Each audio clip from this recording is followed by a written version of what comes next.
এই কুরসির উপরে কি আছে? এই কুরসির উপরে আছে মহাসাগর। কি আছে? অ্যামেজিং না? কখনো শুনেছেন? কুরসির উপরে আছে মহাসাগর। কানা আরশুহু আলাল মা। আল্লাহ পাক সূরা হুদের মধ্যে বলেছেন আল্লাহর আরশটা ছিল পানির উপরে। কিসের উপরে? এই মহাসাগরের গভীরতা নবীজি বলছেন এটা হচ্ছে 500 বছরের পথ। কত বছর? 500 বছর পরে। আর আমরা যে সাগর দেখি, এই সাগরের নিচে কি আছে কে বলতে পারবে? এই সাগরের নিচে কি আছে? এই সাগরের নিচে আছে আগুন। কি আছে? আগুন। আমাদের মাঠে এই বঙ্গোপসাগরে আগুন লেগে যাবে, মানুষ কি বিশ্বাস করতে পারে? এখন যে সাগরটা দেখছেন পানি ভর্তি মহাসাগর, এখানে আগুন লেগে যাবে, আগুন দিয়ে সাগর জ্বলতে থাকবে। কিয়ামত যদি কেউ চোখে দেখতে চায়, সে যেন সূরা তাকবীর পড়ে। কোন সূরা? সূরা তাকবীর। আমবারে দেখবেন সূরা তাকবীর আছে। ইদা শামসু কুবিরাত ওয়া ইদা নুজুমু কাদারাত ওয়া ইদা জিবালু সুজিরাত ওয়া ইদা ইশারু উতিলাত ওয়া ইদা উহুশু হুশিরাত ওয়া ইদা বিহারু উজিরাত। এই যে একটা বলছিলাম। তো প্রিয় ভাইরা, সাগর নিয়ে দুটো কথা বলেই দেই। সেটা হলো আল্লাহ পাকের সমস্ত সৃষ্টি আল্লাহ পাকের তাসবিহ পাঠ করে, এমনকি এই সাগরও আল্লাহর তাসবিহ পাঠ করে। এবং প্রতিটা সৃষ্টি পরকালে সাক্ষী হয়ে থাকবে। ওই সাগরের কিনারে দাঁড়িয়ে যারা ন্যাংটা হয়ে নগ্ন হয়ে দাঁড়িয়ে আছে, গোসল করছে, সাগর তাদের বিরুদ্ধে সাক্ষী দিবে। ওখানে দাঁড়িয়ে যারা গাঁজা খাচ্ছে, ফেন্সিডিল খাচ্ছে, ইয়াবা খাচ্ছে, সমকামিতা করছে, গান বাজনা করছে, সাগর ওদের বিরুদ্ধে সাক্ষী দিবে। এই যে আজকে যেখানে বসে আমরা ওয়াজ মাহফিল করেছি, দিনের কথা বলেছি, এই মাটি কালকে আমাদের সাক্ষী দিবে এখানে ভালো কিছু হয়েছে। গোপনে যেখানে জেনা করেছেন পতিতালয়ে, সেই পতিতালয়ের মাটি আপনার বিরুদ্ধে সাক্ষী দিবে। আল্লাহ পাকের প্রত্যেকটা সৃষ্টি আল্লাহর কাছে সাক্ষী প্রদান করবে আমাদের বিরুদ্ধে অথবা পক্ষে। আল্লাহ আমাদেরকে বোঝার তৌফিক দান করবে। সাগর থেকে শেখার অনেক কিছু আছে। সে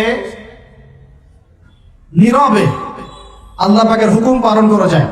কখনো কি সে হুকুম পালন করতে থেমে যায়? আসমানের পাখির দিকে হেদায়েত আছে, তারা আল্লাহ পাকের তাসবিহ পাঠ করে। গাছপালা আল্লাহর তাসবিহ পাঠ করে। আসমান, জমিন, চন্দ্র, সূর্য যা আছে আল্লাহ পাকের সমস্ত সৃষ্টি আল্লাহর তাসবিহ পাঠ করে। আল্লাহ পাকের দুইটা নাফরমান সৃষ্টি আছে, একটা হলো মানুষ আর একটা হলো জিন জাতি। এই দুটি সবচেয়ে নাফরমান সৃষ্টি। ওইদিকে আমি পরে আসছি। সাগর কি শেখায়?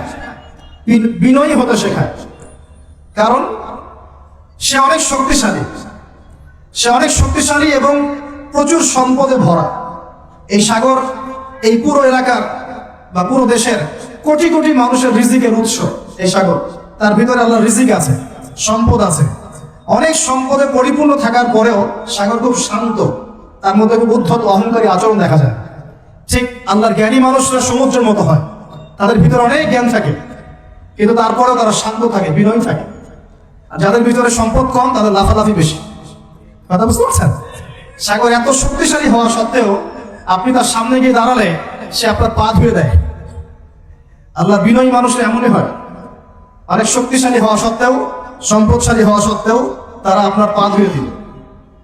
অনেক শেখার আছে, অনেক কিছু। সাগর সম্পর্কে অনেক আয়াত আছে কোরআনে। যখন সাগরে নৌযান চলাচল করে, তখন আল্লাহ পাক যদি ঝড় ঝাপটা দেন, প্রাকৃতিক কোনো বিপর্যয় দেন, তাহলে মানুষ মুখলেস ভাবে আল্লাহকে ডাকা শুরু করে। যখন সে সেখান থেকে উদ্ধার পায়, আল্লাহ পাক উদ্ধার করে দেন, বিপদ থেকে বাঁচিয়ে দেন, আবার সে আল্লাহর সাথে শিরক করা শুরু করে। এই আয়াতগুলো সূরা ইউনূসের মধ্যে আছে। তো আমরা চেষ্টা করব সাগরের মতো সম্পদশালী হওয়ার জন্য। সম্পদশালী ভিতর থেকে, ভিতরে সম্পদ থাকবে, যেমন ভিতরে জ্ঞান থাকবে, কিন্তু বাইরে বিনয়ী ভাব থাকবে। সাগরের মতো পা ধুয়ে দেওয়ার মানসিকতা থাকতে হবে। এবং যখন সে আল্লাহর হুকুমে মানে গর্জন প্রদান করা শুরু করে, তখন কিন্তু সামন পিছন সব ভাসিয়ে নিয়ে চলে যায়। তাই নর্মালি শান্ত থাকতে হবে, যখন আল্লাহর হুকুম আসবে তখন ঝাঁপিয়ে পড়তে হবে। কথা কি বুঝতে পারছেন? সমুদ্রের মতো অনেক কিছু শেখার আছে। এগুলো শিখতে হলে আগে দৃষ্টিভঙ্গি চেঞ্জ করতে হবে। সাধারণ মানুষের মতো সব দেখলে হবে না, আপনাকে খিদর আলাইহিস সালামের মতো দেখতে হবে। তার মতো মুসা আলাইহিস সালাম বলছেন যে নৌকা ফুটা করলেন কেন? সূরা কাহফ কেউ পড়েছেন? সূরা কাহফ পড়েছেন তো? নবী মুসা আলাইহিস সালাম বলছেন নৌকা ফুটা করলেন কেন? তিনি বলছেন নৌকা ফুটা না করলে জলদস্যু নিয়ে চলে যেত। মুসা আলাইহিস সালাম বলছেন নিষ্পাপ বাচ্চাকে হত্যা করলেন কেন? খিদর আলাইহিস সালাম বলছেন এই বাচ্চাকে হত্যা না করলে এই বাচ্চা বড় হয়ে বড় কাফের হতো, পিতা মাতাকেও কাফের বানাতো। মুসা আলাইহিস সালাম বলছেন এই দেয়াল কেন নির্মাণ করলেন পারিশ্রমিক ছাড়াই? তিনি বলছেন দেয়াল নির্মাণ না করলে এর নিচে থাকা সম্পদ, এতিম বাচ্চাদের সম্পদ মানুষ নিয়ে চলে যেত। তিনটা প্রশ্নেই মুসা আলাইহিস সালাম বাইরের চোখ দিয়ে দেখেছেন, খিদর আলাইহিস সালাম তার ভিতরের চোখ দিয়ে দেখেছেন। এই যুগে যদি আপনি ফিতনা চিনতে চান, দাজ্জালীয় সভ্যতাকে চিনতে চান, তাদের প্ল্যানগুলো বুঝতে চান, স্বাভাবিক দৃষ্টিভঙ্গি দিয়ে দেখলে হবে না, ভিতরের চোখ দিয়ে দেখা শিখতে হবে। এটা সবচেয়ে বড় কথা আজকের মাহফিলে। দৃষ্টিভঙ্গি চেঞ্জ করতে হবে, তারপরে আপনি ফিতনা ধরতে পারবেন, সমাধানও খুঁজে বের করতে পারবেন ইনশাআল্লাহ। তবে বাস্তবতা কি জানেন? বাস্তবতা হচ্ছে খিদর আলাইহিস সালামের মতো মানুষদেরকে এই সমাজ মূল্যায়ন করে না। যাদের মধ্যে খিদরের মতো অন্তর্দৃষ্টি আছে তাদেরকে সমাজ মূল্যায়ন করে না, তাদেরকে মানুষ বলে পাগল। যেমন নবী সাল্লাল্লাহু আলাইহি ওয়াসাল্লামকেও মানুষ বলেছিল মাজনুন, পাগল হয়ে গেছে। নবী সাল্লাল্লাহু আলাইহি ওয়াসাল্লামকে মানুষ বলছে সাহেব, জাদুকর, মাজনুন, ফারিকুল জামাআ, বলছে সাবিঈ, কত কথা বলেছে। আল্লাহ পাক আমাদের সবাইকে কোরআন সুন্নাহ ভিত্তিক জ্ঞান অর্জন করার তৌফিক দেন এবং খিদর আলাইহিস সালামের মতো অন্তর্দৃষ্টি লালন করার তৌফিক দান করুন। এই মহাসাগরের অস্তিত্ব আছে যেটা কুরসির উপরে, এর উপর আল্লাহ রাব্বুল আলামিনের আরশে আজিম, যেটাকে টেনে নিয়ে আসবে কতজন ফেরেশতা? 8 জন। আগে হাদিসটা শুনি। আল্লাহ পাক বলেছেন, দুঃখিত, নবী সাল্লাল্লাহু আলাইহি ওয়াসাল্লাম বলেছেন, কিয়ামতের মাঠে আল্লাহ পাক 7 শ্রেণীর মানুষকে এই আরশের ছায়ায় ছায়া দিবেন। কত শ্রেণী? যুবক ভাইরা হাদিসটা খুব ভালো করে শোনেন, কারণ এখানে সবগুলো হওয়ার মতো সম্ভাবনা আপনার আছে। 7টা শ্রেণীর অন্তর্ভুক্ত হওয়ার সম্ভাবনাই যুবকদের আছে, সবার নাই। 1 নম্বর হচ্ছে ন্যায়পরায়ণ শাসক। সুযোগ আছে তো? শাসন ক্ষমতা খারাপ কিছু না, কিন্তু শাসন ক্ষমতা পেয়ে যদি মানুষ ন্যায় বিচার করে ভালো, যদি জুলুম করে তাহলে আল্লাহর সামনে জবাবদিহি করতে হবে। 2 নম্বর সেই ব্যক্তি যার অন্তর মসজিদের সাথে ঝুলন্ত থাকে। কার সাথে? মোবাইলের সাথে না। কার সাথে? এখন অন্তর কার সাথে ঝুলন্ত থাকে? মোবাইলের সাথে। মসজিদের সাথে অন্তর ঝুলন্ত মানে কি? এটা কি সত্যি সত্যি কলিজে ঝুলা আছে না রূপকথা? মানুষ তো রূপক অর্থ বুঝতে পারে না এখন। মানে আপনি নামাজের জন্য, জামাতে নামাজ পড়ার জন্য উদ্গ্রীব হয়ে থাকেন, এটা হলো মসজিদের সাথে ঝুলন্ত হৃদয়। এরপর সেই ব্যক্তি, সেই যুবক যে তার যৌবনকালটা আল্লাহ পাকের ইবাদতে কাটিয়ে দিয়েছে। সুযোগ আছে না? আছে কি নাই? যুবকদের সুযোগ আছে কি নাই? 4 নম্বর সেই ব্যক্তি বা সেই 2 ব্যক্তি যারা একে অপরকে আল্লাহর জন্য মহব্বত করে। এই মহাবিশ্ব সৃষ্টি করেছেন 7 আকাশ, 7টা মহাবিশ্ব। কয়টা? 7টা, মাত্র 6 দিনে। কয় দিনে? 6 দিনে। ফি সিত্তাতি আইয়াম, 6 দিনে। আল্লাহ পাকের একদিন কিন্তু আমাদের দিনের মতো নয়। সূরা মাআরিজের মধ্যে আছে আল্লাহ পাকের একদিন আমাদের 50,000 বছরের সমান। কত হাজার বছর? 50,000 বছর। কিয়ামতের মাঠটাও হবে, ওই দিনটাও হবে 50,000 বছর। ওই 50,000 বছরের সমপরিমাণ দিনে কেউ যদি পিপাসার্থ না থাকতে চায়, হাউজে কাউসারের পানি চায়, সে যেন কোনো বেদাতি আমল না করে, নবীর সুন্নতের উপর থাকে। ইনশাআল্লাহ নবী সাল্লাল্লাহু আলাইহি ওয়াসাল্লাম তাকে হাউজে কাউসারের পানি পান করবে ইনশাআল্লাহ। ওই 50,000 বছরের সমপরিমাণ দিনে যদি আমরা তীব্র রোদে কষ্ট পেতে না চাই, আরশের ছায়া ছায়া পেতে চাই, তাহলে এই 7 শ্রেণীর অন্তর্ভুক্ত হওয়ার চেষ্টা করতে হবে। আল্লাহ পাক তৌফিক রাখুন। এখন এই মহাবিশ্ব সৃষ্টি করার পর আল্লাহ পাক সব কাজ বুঝিয়ে দিলেন, প্রত্যেকের কাজ প্রত্যেককে বুঝিয়ে দিলেন। কার কি কাজ? সূর্য কি তার কাজ ফলো করছে কি করছে না? চাঁদ তার কাজ পালন করছে করছে না? এই গ্রহ নক্ষত্র তারকাগুলো তাদের কাজ কি করছে না করছে না? সবাই যার যার কাজ পুঙ্খানুপুঙ্খ রূপে করছে। যারা সায়েন্স বোঝেন তারা বুঝবেন, যদি সূর্য যদি 1 বিঘত দূরে চলে যায় তাহলে পৃথিবীর অনেক বড় অংশ বরফে আচ্ছাদিত হয়ে যাবে।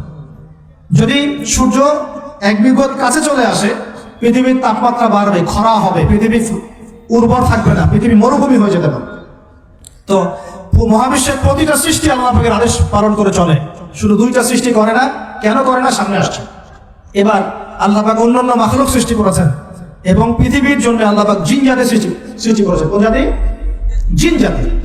পৃথিবী আগে না জিন আগে? বলেন, আগে পৃথিবী। জিন জাতিকে সৃষ্টি করে আল্লাহ পাক পৃথিবীতে থাকার সময় দিয়েছিলেন। তারা তাই করেছিল, আজকের মানুষরা যাই করছে। তারা আল্লাহ পাকের বিরুদ্ধাচরণ করা শুরু করেছে। আল্লাহ পাক তাদেরকে ধ্বংস করে দিয়েছে। তবে একজনকে রেখে দেওয়া হয়েছে। কাকে? তার নাম হচ্ছে ইবলিস। কি নাম? ইবলিস। সে আল্লাহর বড় আবেদ ছিল। আল্লাহর ইবাদত করতে করতে করতে সে এমন একটা মর্যাদা পেয়ে যায় যে ফেরেশতাদের উপরে আল্লাহ পাক তাকে মর্যাদা দিয়ে দিচ্ছে। ফেরেশতাদের সর্দার বানিয়ে দেওয়া হয়েছে। কাকে? ইবলিসকে। আচ্ছা, এবার পৃথিবী কিন্তু তার জায়গায় আছে। পৃথিবী কিন্তু ধ্বংস হয়ে যায় না, পৃথিবী আগে সৃষ্টি করা হয়েছে, ওটা তার জায়গা আছে। অনেক দিন পর, অনেক দিন বলতে কতদিন আল্লাহ ভালো জানেন, আমরা জানি না। কত লক্ষ বছর, কত কোটি বছর আল্লাহ ভালো জানেন, আমরা জানি না। আমরা জানি সূরা দাহারের 1 নম্বর আয়াত, আল্লাহ বলেন হাল আতা আলাল ইনসান হিনুম মিনাদ দাহর লাম ইয়াকুন শাইআন মাযকুরা। মানুষের উপরে এমন সময় চলে গেছে যে মানুষ একটা আলোচ্য বিষয় ছিল, এই মহাবিশ্বে অস্তিত্বই ছিল না মানুষের। এমন সময় মানুষের উপর চলে গেছে, আমরা এখন মনে করি মানুষই সবকিছু, নাকি? আল্লাহ বলছেন একটা সময় ছিল মানুষের অস্তিত্বই ছিল। আল্লাহ পাক বহুদিন পরে এবার ফেরেশতাদেরকে ডাকলেন, ডেকে বলছেন ওয়াইজ ক্বালা রাব্বুকা লিল মালাইকা ইন্নী জাইলুন ফিল আরদি খলিফা। হে আমার ফেরেশতারা, আমি ওই জমিনে, পৃথিবীতে, আরদে আমি আমার খলিফা পাঠাতে চাই। কি চাই? খলিফা পাঠাতে চাই। আল্লাহর খলিফাকে এক কথায় যে আল্লাহর হুকুম মেনে চলে, যে আল্লাহর হুকুম মেনে চলে এবং প্রতিষ্ঠা করে, ন্যায় বিচার প্রতিষ্ঠা করে, সে আল্লাহর খলিফা। যে আল্লাহর হুকুম মানে না, প্রচার প্রসার প্রতিষ্ঠাও করে না, ন্যায় বিচারও করে না, সে আল্লাহর খলিফা নয়, শয়তানের খলিফা। কথা কি? আচ্ছা, এবার ফেরেশতারা কি বলছেন? ফেরেশতারা বলছেন আতাজআলু ফিহা মান ইউফসিদু ফিহা ওয়া ইয়াসফিকু দিমা। আপনি কি এমন কাউকে সৃষ্টি করতে যাচ্ছেন যে পৃথিবীতে গিয়ে ফিতনা ফাসাদ করবে আর রক্তপাত ঘটাবে? কয়টা কাজ করবে? দুইটা। ফিতনা ফাসাদ করবে, রক্তপাত ঘটাবে। আজকে সারা দুনিয়া মানুষ ফিতনা করছে কিনা? পরিবেশ বিপর্যয় করছে, পলিটিক্সে ফিতনা, ইকোনমিক্সে ফিতনা, সমাজে ফিতনা, কালচারে ফিতনা, এখন এডুকেশনেও ফিতনা, সবখানেই ফিতনা। তো এইটাই ফেরেশতারা বলেছিলেন যে মানুষ ফিতনা সৃষ্টি করবে, আর কি করবে? রক্তপাত ঘটাবে। সারা বিশ্বে রক্তপাত ঘটাচ্ছে কিনা মানুষ?